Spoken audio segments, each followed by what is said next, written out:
अद्भुत कच्छप का रूप भगवान ने प्रकट किया और गिरिम उज्जहार, गिरिम पर्वत को उत्जहार ऊपर करके धारण कर लिया, अपने पीठ पर उठा ली।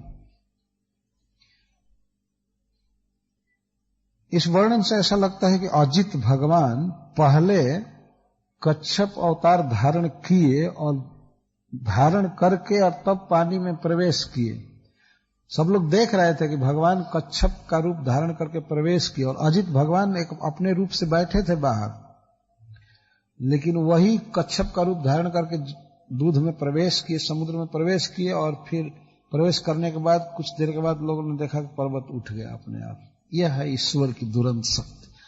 इसलिए इस श्लोक में श्रील सुखदेव गोस्वामी अवितथाभिसंधि और दुरंत वीर्ज भगवान के लिए कह रहे हैं, जिनके वीर्ज का पराक्रम का कोई अंत नहीं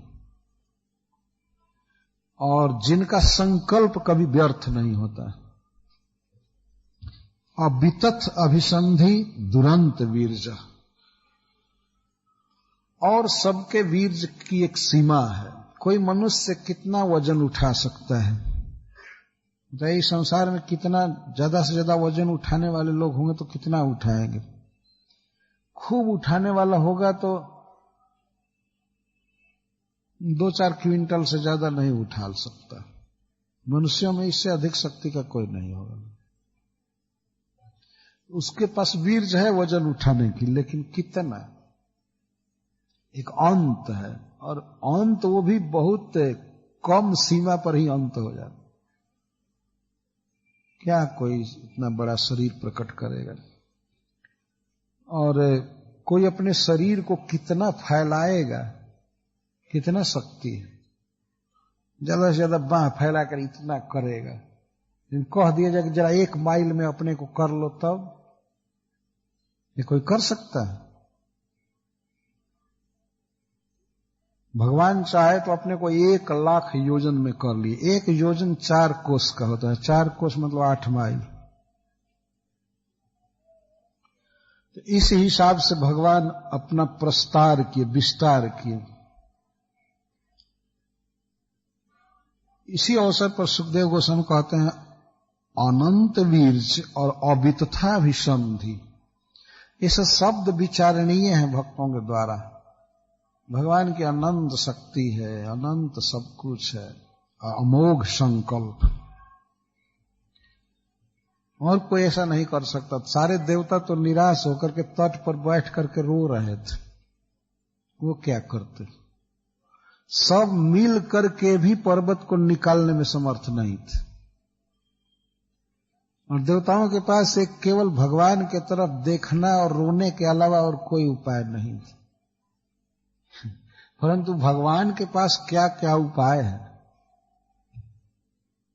तुरंत जल में प्रवेश के उठा दिए। भगवान कोई देवता नहीं है।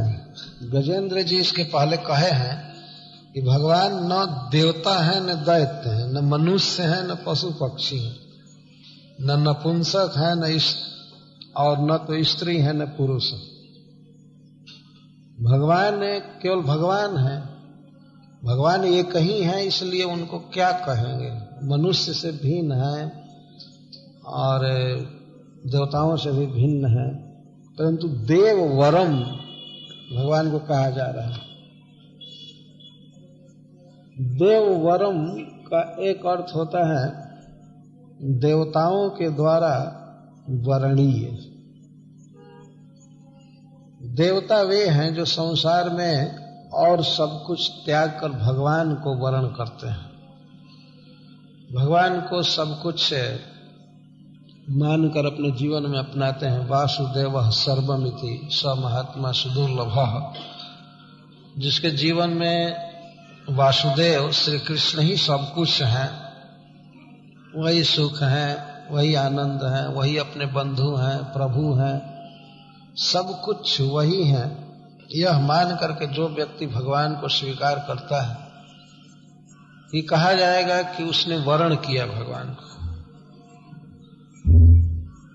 वर शब्द इसी अर्थ में है, जिसका अर्थ होता है श्रेष्ठ। तो श्रेष्ठ शब्द जहां आएगा तो वहां कनिष्ठ शब्द अपने आप आ जाएगा। कुछ हीन तुच्छ वस्तुओं में से किसी बहुमूल्य वस्तु का जब हम संचयन करते हैं, वर्ण करते हैं, तो उसको वर कहा जाता है। ये श्रेष्ठ है, ये ठीक है, यह वर्ण। तो इस जगत में सत्य क्या है जिसे हमें अपने जीवन में अपनाना चाहिए? सत्य है भगवान श्री कृष्ण। भगवान की अनेक झांकियां हैं, अनेक प्रकार के दृश्य हैं, लीलाएं हैं। उसमें से गरुड़ जी के साथ भगवान का होना एक बहुत ही महत्वपूर्ण लीला है, क्योंकि श्री गरुड़ जी के साथ भगवान तब होते हैं जब किसी न किसी भक्त की रक्षा करनी होती है। उस समय भगवान की करुणा प्रकाशित होती है बाहर। वे गरुड़ जी पर चलते हैं, रक्षा करने के लिए आते हैं इस जगत में। वैकुंठ में गरुड़ जी पर चलने की कोई आवश्यकता नहीं पड़ती। वहां एक व्यक्ति जो साधु ने कहा था, वैकुंठ में गरुड़ जी बेकार पड़े रहते हैं वो कोई काम नहीं आते हैं, क्योंकि भगवान वहां पर विमान से चलते हैं, ऐसा वर्णन किया गया। और अनंत कोटि सारा देश तो केवल भक्तों से भरा पड़ा है, परिकरों से। सब भगवान के चरणों को तो पलकों पर उठा सकते हैं, इतना सेवा में लगे रहते हैं भक्त। और इसीलिए भगवान को कोई परेशानी नहीं होती है कि वैकुंठ के उस कोने में कोई स्ट्राइक कर दिया है या ये है वो है, उधर चलो, कुछ नहीं है।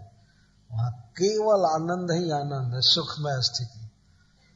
पर जब प्राकृत जगत में आना होता है किसी भक्त की रक्षा करने के लिए, जैसे गजेंद्र जी विपत्ति में थे, ग्राह ने पकड़ा, तो भगवान गरुड़ जी के साथ आ रहे थे। आते आते बाद में भगवान ने देखा कि गरुड़ भी मंदगामी है, तो गरुड़ को छोड़कर कूद पड़े। इतनी करुणा भगवान में थी।